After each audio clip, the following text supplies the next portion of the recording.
Hello friends, and let's get started.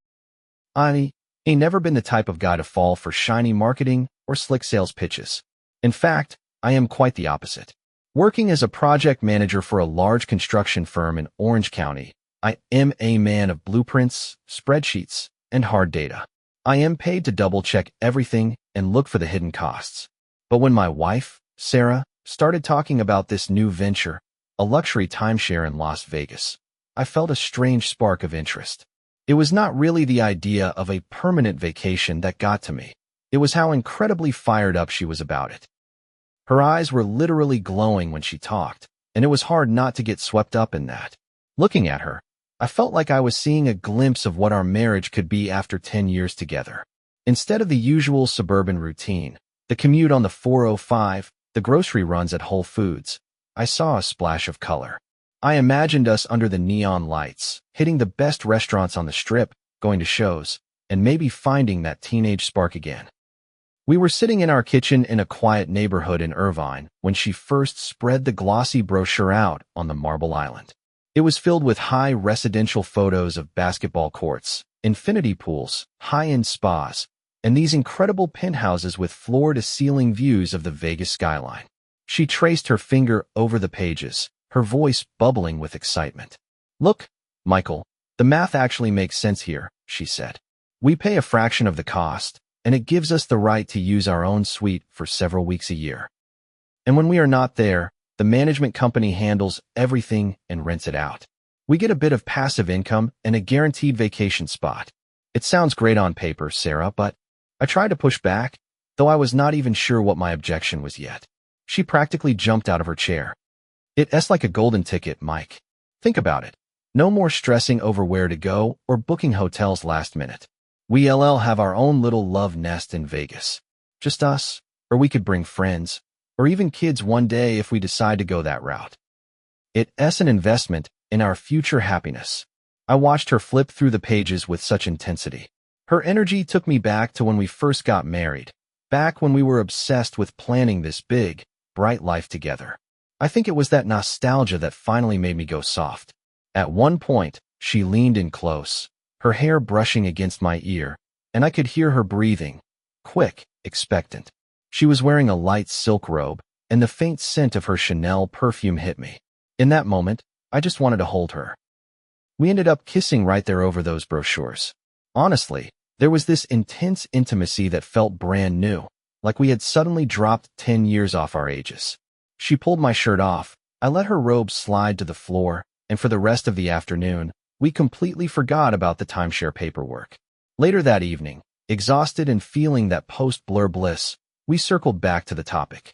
"Okay," I said quietly. "If this makes you that happy, let us do it." Yeah, that S when I folded. My logical brain was screaming, "Read the fine print. Check the Yelp reviews." But my heart was saying, "Look how happy she is. How can you say no to that?" I chose my heart. We closed the deal pretty quickly, signed the contracts, wired the down payment, and got our member ID cards. The management company was incredibly professional. The agents were all smiles, insisting we made the best lifestyle investment of our lives. Our first trip to Vegas as owners happened just a couple of weeks after we finalized everything. When we walked into the suite, I have to admit, I was floored. It was not a palace, but the layout was perfect. A modern living area with a massive window overlooking the mountains, a sleek bedroom with a king-sized bed, and a private terrace with a small plunge pool. The pool was shared with the unit next door, creating a sort of semi-private lounge area. It was intimate enough for us. We spent a week there, and I still remember it as one of the most romantic times we had in years. She'd drop her cover up by the pool and tease me while I sat on the lounger with a glass of Napa Cabernet. Sometimes we both slide into the water at the end of the day when the desert heat finally started to break. We moved slowly, just holding each other, and I remember the feel of her damp skin and thinking I'd never been happier. We hit the casinos, grabbed dinners at places like Nobu, and then we head back, sometimes not even making it to the bedroom before our clothes were scattered across the living room floor. At the time, I thought, this is it. This is the dream. No stress, no alarm clocks. Sarah would walk around the suite in nothing but a sheer negligee, giving me this playful look that made me lose my mind every time. I will not get into the more graphic details, but after that trip, I saw the timeshare in a whole new light. It was not wasted money anymore. It was a legitimate investment in our marriage. Back in Orange County, I felt recharged for weeks, already wondering when we could sneak away again. But then, reality set back in. I got put in charge of a massive new commercial development in downtown Los Angeles that required me to be on site constantly. Sarah, on the other hand, had a much more flexible schedule.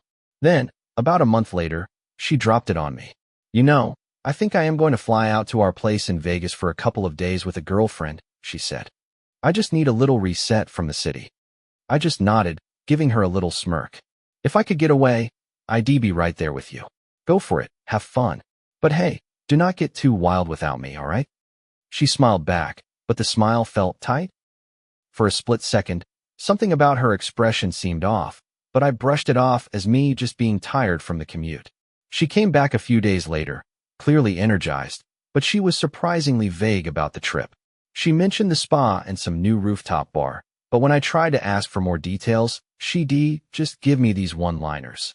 "Oh, you know, just standard girl talk, eating way too much, and hanging by the pool."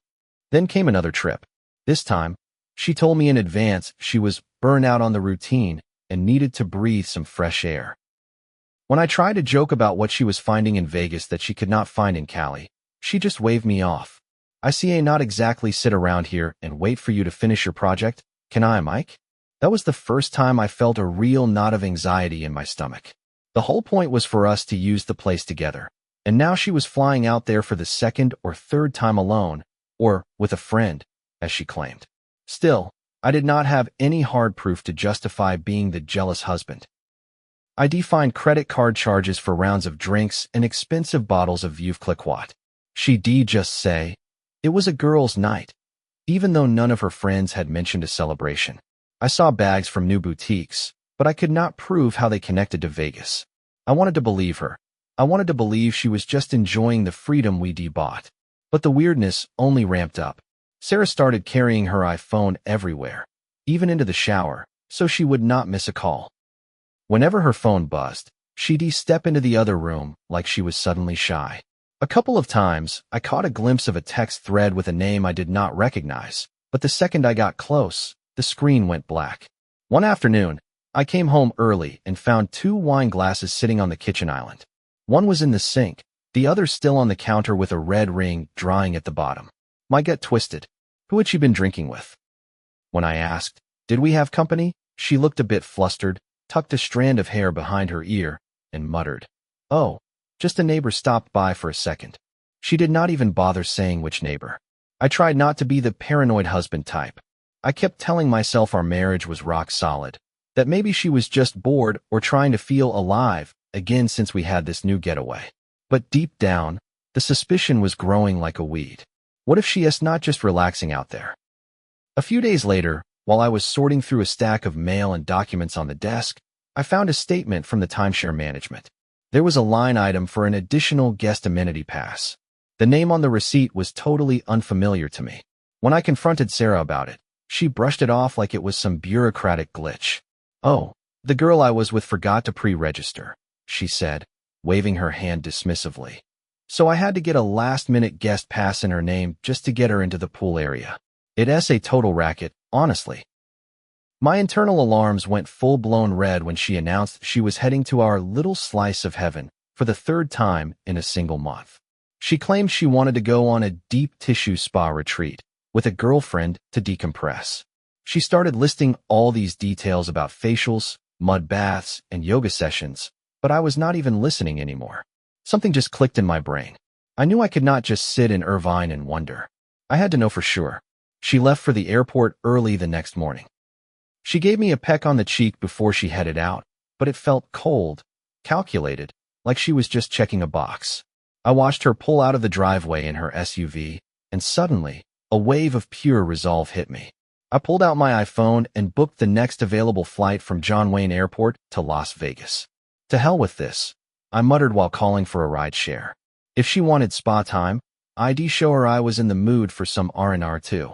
The whole flight over, I was on pins and needles. My mind was racing through every possible scenario, From she's just partying a little too hard with the girls to the gut-wrenching, she's got a full-blown lover. My heart was pounding against my ribs, but I knew I could not turn back. If I did not see the truth with my own eyes, the doubt would eventually eat me alive. After landing, I grabbed a generic Ford rental and hammered it toward the property. It was late evening by the time I walked into the familiar lobby. I bypassed the front desk entirely. I did not want to tip off the staff or give her a chance to be warned. I had my own key card, and I intended to use it. As I got closer to our floor, I could hear the music thumping through the hallway. The heavy bass, drunk female voices screaming, high-pitched shrieks. It definitely did not sound like a quiet spa night. I stood outside the door for a long second, trying to pull my composure together. My blood was absolutely boiling. Is she throwing a frat party? Or are these total strangers in my house? I swiped the card. The green light blinked, and the lock clicked. Inside, someone was yelling, "Another round of shots. Let us go?" I stepped in and froze. The living room was packed with people in various states of undress. Empty bottles of Grey Goose and Patron were scattered everywhere. Someone cut the music for a second when they saw me. I saw two guys practically pinning a girl against the wall, laughing. Someone else was mixing drinks at the marble bar. It looked like a scene from a low-budget music video, pure debauchery. And I am the one paying the steep HOA fees for this investment. My eyes darted toward the back of the suite, toward the terrace. Through the floor-to-ceiling glass sliding doors, I saw Sarah. She was in a tiny string bikini, sitting on the edge of the plunge pool with her arms wrapped around some jacked guy's neck. He was looking at her like he owned her. Their body language was unmistakable. It was intimate in a way that left me feeling like I'd been kicked in the teeth. My chest felt like it had been packed with dry ice. Months of gut feelings finally slammed into the brick wall of reality. She really was bringing another man here. And based on how comfortable they looked, it probably was not the first time. I stepped forward into the room. One of the guests finally clocked me. They probably realized I did not exactly fit the party guest vibe. The music died out completely. People froze mid-drink. I caught looks of confusion that quickly turned into flat-out fear. It was like they all collectively realized, the husband is home. Sarah turned around. For a split second, I wanted to look away, but I forced myself to stare her down. Her cocktail glass slipped from her hand and splashed into the pool. She went ghost white. She clearly had not expected me to show up and catch her in the act. I walked past the guests, who parted like the Red Sea. I stopped a few feet from her. The silence in the suite was deafening. "You really decided to screw around in the place I paid for?" I asked, my voice low and trembling, trying to keep from exploding. She started stammering, trying to wrap a wet towel around herself. Her boyfriend smirked and stepped toward me, puffing out his chest to play the alpha. I did not give him a chance to say a word. I jawed him, a solid, heavy right hook to the chin. He went flying back and hit the wet tile hard. People screamed. Sarah shrieked, but I was past caring about the noise. He tried to push himself up, muttering, "Hey man, what's your problem?" And I caught him with a sharp shot to the gut. I was not listening to anything he had to say. All I could think was, how many times has she brought this prick here? The party vibe died instantly. People started scrambling for their shoes and bags, throwing on clothes as they ran for the exit, probably terrified I'd call the cops, or do worse. Sarah stood by the pool, looking paler by the second. I could not listen to her excuses. When she tried to reach out and grab my arm, I jerked away like her touch was toxic. "Can we talk later?" she choked out, her voice shaking. "Michael, it's not what it looks like." "Shut up," I snapped. "Save the lies for someone who actually gives a damn." I walked out to the hallway to find the building management. Down in the lobby, I found the concierge and explained, very clearly, that I was the owner. There was an unauthorized party in my unit, and I wanted every single person out now. The manager looked spooked by the look on my face, but once he saw my ID and the deed info, he knew I was not playing around. We went back up with a massive security guard in tow. I pointed at Sarah. She turned this place into a circus. She's got 10 minutes to pack her shit. After that, anything left in here goes straight into the dumpster.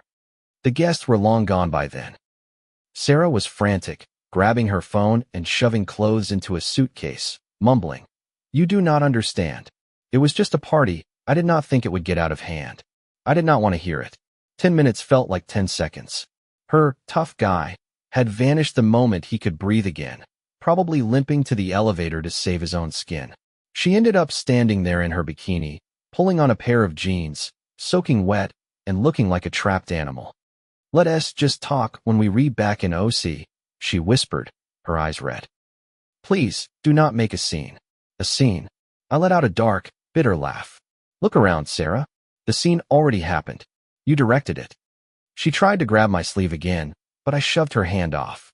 The guard and the manager were just watching, waiting for a fight, but I was done. I just said, "Time us up. Get out." We both flew back to California on different flights. I made sure to get the earliest one possible.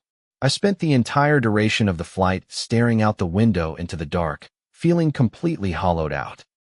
I kept seeing that image at the pool, her hands on another man, the expensive champagne, the laughter, everything we built, every bit of trust 1D placed in her. She just tossed it away like a piece of junk mail. As soon as I touched down back at John Wayne Airport, my first stop was not home. It was a divorce attorney I'd known for years. I did not hesitate for a second. There was a time when I could not have even imagined us being apart, but now, only one word kept pounding in my head: infidelity. We made a pact to be honest with each other, and it turned out she was just laughing at me behind my back the whole time. After the meeting, I went straight to the house and had a locksmith rekey every single door. Some people might call that paranoid or a dick move, but in that moment, it was the only way I could feel safe in my own skin. I needed to purge our space of her lies. That night, I sat in the living room and stared at the framed photos on the wall. There we were at Crystal Cove, her in a bikini, laughing, with my arms wrapped around her. I remember how she used to lean into me and whisper that I was the best man she'd ever known. Looking at it now, it all just felt hollow. Like a movie set where the front looks real, but there's nothing behind it. She called me the next day, absolutely blowing up my phone. She was screaming that she could not get into the house, calling me insane and a controlling tyrant. I did not say a word. I just hit the red button. I sent her a single text. "All future contact goes through my attorney. We have nothing left to talk about." People always ask, why not give her a second chance? But how do you give a second chance to someone who turned your own property, something you worked for, into a cheap motel for her and her friends? I did not need an explanation. Words were not going to change the fact that I'd seen the betrayal with my own 2 eyes. The divorce proceedings took a couple of months.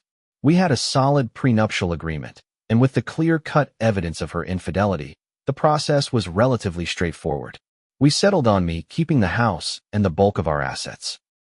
I ended up with the timeshare in my name, too, but honestly, I hated even hearing that word. I just wanted to unload that albatross and forget the whole episode ever happened. In the beginning, the nightmares were brutal. I'd dream about walking into that suite in Vegas again, the loud music, the strangers, the smell of cheap gin. I'd wake up in a cold sweat. But slowly, things started to shift. I hit the gym hard and got back into hiking the trails around the Cleveland National Forest with some old buddies. It sounds cliché, but I felt this surge of energy that I used to pour into the marriage and the daily grind. For the first time in years, I had my freedom back. A little while later, I met a woman named Grace. It was a total accident. We were at a local coffee shop, and I was just getting back from a weekend trek. She saw my Patagonia gear and asked where I'd been hiking. We started talking about the silence you only find at the summit and the crispness of the mountain air. She had this genuine smile that actually made me feel something I had not felt in a long time. It was easy. No games, no forced conversation. We did not rush into anything.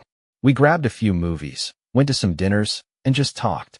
I loved that she respected my boundaries. She was not trying to micromanage my life. With her, I felt a sense of peace that had been missing for the last few years of my marriage. One evening, we were walking along the pier at Huntington Beach, and I laid it all out. I told her the whole truth about the Vegas trip and the divorce. I expected her to look at me with pity or start digging for drama, but she just nodded slowly. She reached out, put her hand on mine, and said, "Everyone makes mistakes, Michael. The only thing that matters is that you moving forward." In that moment, the last of the tension in my chest finally snapped. I knew that this time, things were going to be different. A few months passed. The last of the legal paperwork was filed, and I had not seen my ex-wife since the day at the pool. I did not see any reason to. I ignored every "we need to talk" text and every attempt she made to explain herself.